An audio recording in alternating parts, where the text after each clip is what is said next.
আসসালামু আলাইকুম। আজকে কিছু কথা বলবো যে আমাদের বাংলাদেশের বাস্তব সমাজ নিয়ে বা বাস্তবতা নিয়ে। কারণ আমরা দিন দিন এরকম অবস্থায় চলে যাচ্ছি যে আমাদের মানুষত্ব দিন দিন কমে যাচ্ছে। আর মানুষের এই দিন দিন মানুষত্ব কমে যাওয়ার পিছনে হয়তো কিছু কারণ আছে।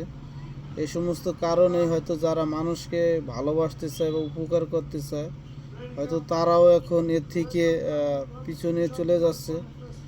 কারণ বর্তমানে আমাদের বাংলাদেশের বা আমাদের সমাজে যে বাস্তব চিত্রগুলো আমরা যা দেখতে পাই, কারণ বর্তমানে একটা মানুষ বিপদে পড়লে হাজার হাজার লক্ষ লক্ষ মানুষ তার দৃশ্য দেখে, কিন্তু কেউ সহজে এগিয়ে আসতে চায় না। এর কারণ হলো হয়তো কেউ কাউকে উপকার করলে বা কাউকে বিপদ থেকে উদ্ধার করলে মানুষ তার অতীত ভুলে যায়, বা তার অতীতে যে দুঃখ কষ্ট ছিল, কে কাকে সাহায্য করছে, এই কৃতজ্ঞতা অনেকেই ভুলে যায়। এই জন্য হয়তো মানুষকে উপকার করা ভুলে যাচ্ছে, বা উপকার করা জিনিসগুলো মানুষ ছেড়ে দিচ্ছে।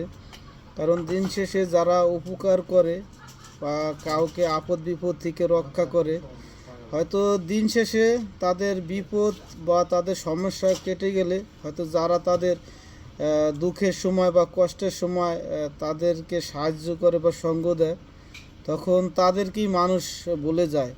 এই জন্যই সমাজে মানুষ সহজে কাউকে উপকার করতে চায় না বা কাউকে সাহায্য করতে চায় না।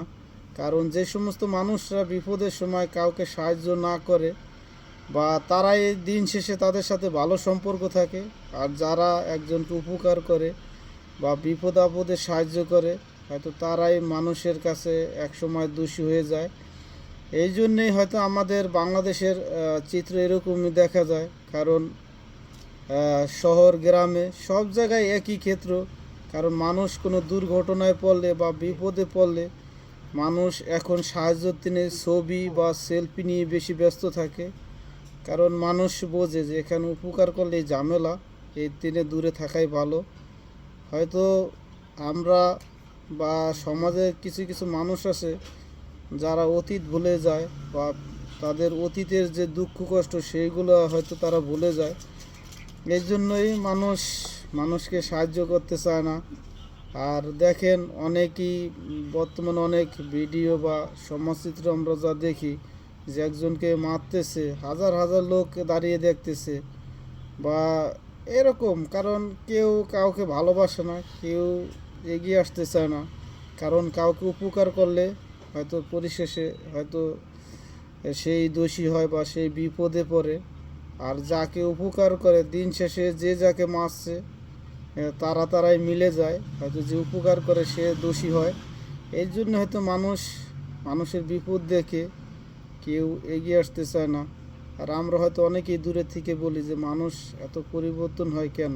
কারণ অনেকের হয়তো মন মানসিকতা থাকে একজনকে উপকার করার বা বিপদ আপদ থেকে রক্ষা করা বা সাহায্য করা, কিন্তু হয়তো তারা এরকম সম্মুখীনের কারণে হয়তো তারা চায় না যে না, দ্বিতীয়বার আর ঝামেলা করি।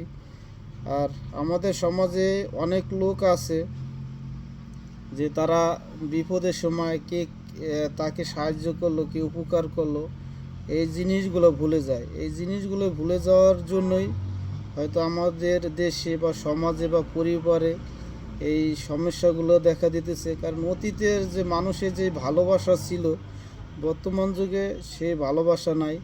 তাই আমাদের এই সমাজ থেকে শিক্ষা নেওয়া উচিত যে কাউকে উপকার করলে বা কারোর আপদ বিপদে সাহায্য করলে তাকে স্মরণ করা বা তাকে মনে রাখা বা এর কৃতজ্ঞতা প্রকাশ করা।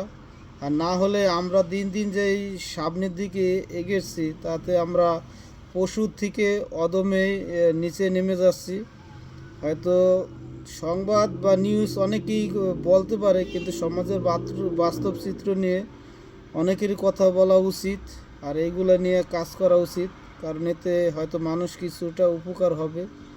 আর যে ভালো সে সব সময় ভালো, আর যে শয়তান সে যত আপদ বিপদে পড়ুক, সে তার উপকারের প্রতিদান মনে রাখে না, সে ভুলে যাবে। এটাই হয়তো মানুষের জীবন। আজ এ পর্যন্তই। ভালো থাকবেন সবাই। আল্লাহ হাফেজ।